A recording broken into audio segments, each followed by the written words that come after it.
Hello everyone! Hello! Welcome to my channel. This is me guys. So, today guys, since Thursday ngayon, so garden visit na naman tayo and garden update. So, stay tuned guys and sabayanin nyo ako, aakyat tayo ng rooftop para mag-update ng garden. Ganito lang siya ang buhay OFW dito sa Hong Kong. And siya nga pala, garden update. Ang dadalhin ko doon is fertilizer guys, and look at this. So ito siya guys, it's not any fertilizer na binibili kundi eggshell with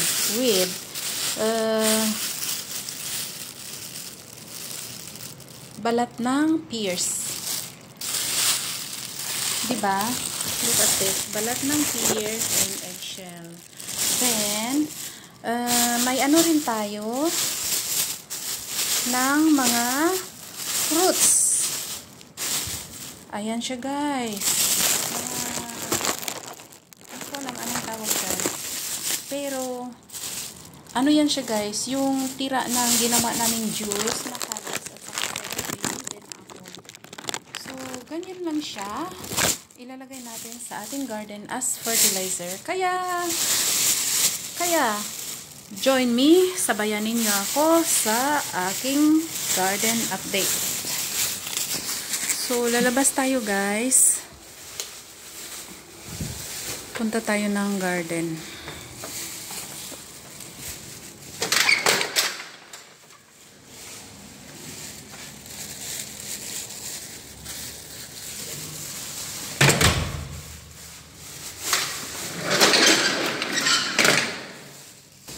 So, ito siya yung pintuan paakyat sa taas. Stairway to heaven. So, dito na tayo sa rooftop guys. Rooftop. So, ang aming rooftop pala is laging nilalak yan for safety purposes. Here you go. Para hindi siya magsara. So, ito siya, flat C. Flat D. Owned by Flat D. Then, yan siya, flat C. While, yung nasa harapan is flat F. And dito sa amin is E. There you go. Ito ang ating rooftop, guys. So, every gate is may lock siya, guys. Yes, may lock.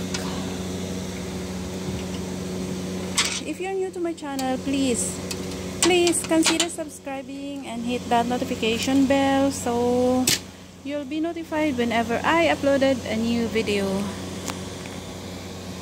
Please do share the video to your any social media platform or to your YouTube community. If you do like any of my videos or it happens na nakaka-help sa inyo guys. So, ito siya ang ating garden, rooftop garden guys. So, ayan siya ang ating moon glow. Ang tataba na nila guys. Yes, ang tataba na nila. So, kapag mag-replant ka nito or mag-repot, ano lang siya guys kailangan? Isang dahon lang. Isang matandang dahon, lagayan nito. Pwede na siyang tanggalin, then itanim. So, tutubo lang yan siya, yung dahon niya. Then, may ano din ito siya guys, may bulaklak. But this time, hindi pa siguro ano nila, season na ng flowers.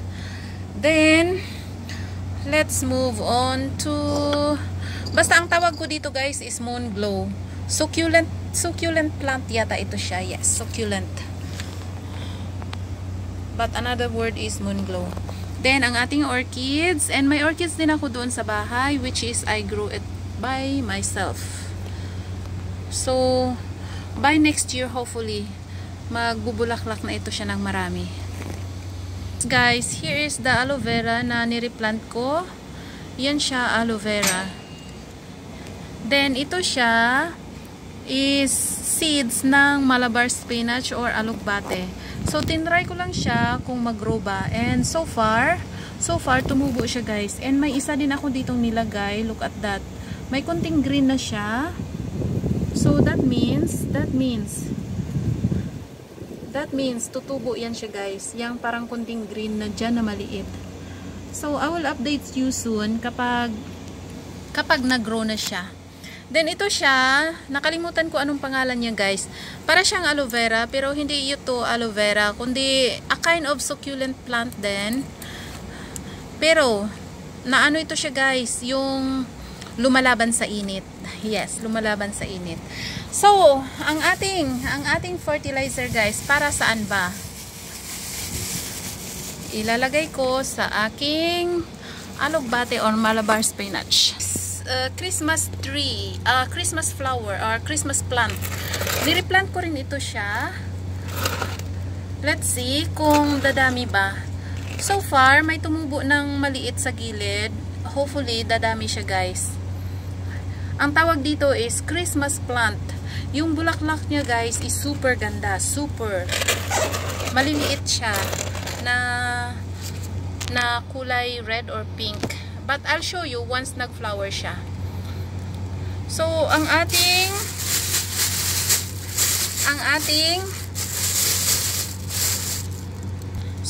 fertilizer guys. So, maglalagay ako dito ng eggshell. Ayan siya, eggshell.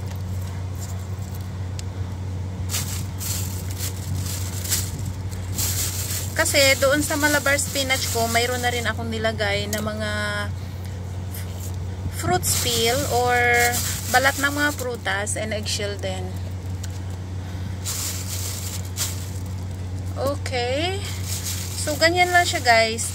Tapos, may mga seeds ng pears. Ilalagay ko na rin and hopefully mag-grow ito sila. Look at this. Yung mga seeds ng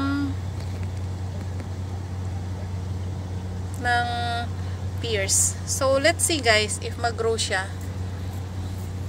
Kapag nag-grow, mas maganda. Lilipat ko naman siya ng place para palakihin. So, yan siya ang ating Christmas plant guys. Let's move to the next one. So, here you go guys, ang ating oregano. Kung napanood ninyo ang ating garden update previous weeks, ito siya guys, bago kong na-replant. Which is super liit pa niya at saka parang mamamatay. Pero look at this now. After a few weeks guys, like 3 weeks siguro, ganito na siya guys ang tataba ng mga dahon. So, lumaki na siya. 'Di ba? Ganun lang siya guys mag-alaga ng mga tanim. So ito siya yung mga fruits residue or ewan ko anong tawag doon, parang desiccated coconut. Desiccated coconut. Pero ano to siya guys, galing sa mga carrots and celery. Kasi ginawa naming juice. So gawin ko siyang fertilizer. So lagay natin diyan para tataba lalo ang ating tanim. So, garden tips guys. Ganun lang siya kasimple. Garden tips. Okay. So, ayan siya. So, yung isa, hindi ko na siya lalagyan guys. Malaki itong puno niya eh. Tingnan nyo. Super laki yan. Pero, kapag mamatay siya, tatanggalin ko na rin para papalitan ko ng panibago. But anyway, tuloy-tuloy pa rin yung pag-ano niya guys, pag-grow. Kaya hahayaan ko na lang muna until siya na mismo mag-surrender. Then, here you go guys, ang ating Malabar spinach. Yung previous videos ko guys, if you have watched it, yes, sa mga previous videos ko, nag-iisa lang itong puno na ito. Ito lang siya, which is nagbunga, then ang mga fruits niya is nalaglag and ayan siya, nag-grow na. So, dumami na sila guys. And, ang alugbate is, diba, parang nag-ano yan siya, parang vine. So, maglalagay lang ako ng kahoy dito para dyan na sila gagapang. Ano? So, maglagay tayo ng ano din dito. May onion din ako, pero tingnan natin kung lalaki ba yan. But I think they will grow. Dadami pa sila. So, ayan siya. Lagyan natin. Mga ano rin yan guys. Mga tirang ano. Tirang balat ng prutas at saka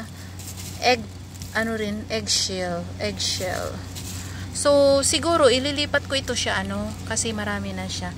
Anyway guys, ganyan lang ang libangan dito ng OFW sa Hong Kong. So, sa inyo, paano ba ninyo ginagamit ang oras ninyo bilang isang OFW? So, there you go guys. Lipat tayo sa kabila. So, dito na naman tayo guys. Dala-dala ko pa rin yung tirang natin na gagawing fertilizer. So, ito siya. Lemongrass. Super dami yan guys. Kaya lang tinanggalan ko siya dahil hindi sila lalaki or lalago kapag super cramp na dyan. And ang ating tawag cactus is mataas na siya guys. Mataas. Ayan siya. Then may gabi tayo. Diba nakakatuwa lang guys magtanim-tanim. Nakakatuwa. Yes. And may tinanim na rin ako dito na anong tawag doon? Wow, may may tumubo na guys. Look at this, mangga. Excited tumubo na yung ating mangga guys. Ayan siya, kung nakikita ninyo, yan siya yung tubo niya. So, tatakpan muna natin. And let's see, hope na dadami, na lalaki siya. Basta katuwaan lang ng isang OFW. So, ilalagay ko na yan dito lahat. Ito siya yung lemon tree ko. Malaki na siya guys. Malaki na ang ating lemon tree. So, nandyan na ang ating fertilizer.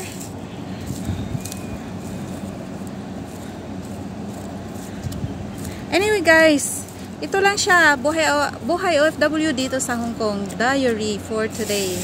If you are new, please consider subscribing and hit that notification bell so you'll be notified whenever I uploaded a new video. And thank you so much guys. Thank you for your endless support. Big shout out to my channel members and to my subscribers. See you soon. Keep fit always. Live happy. Thanks for watching. This is May.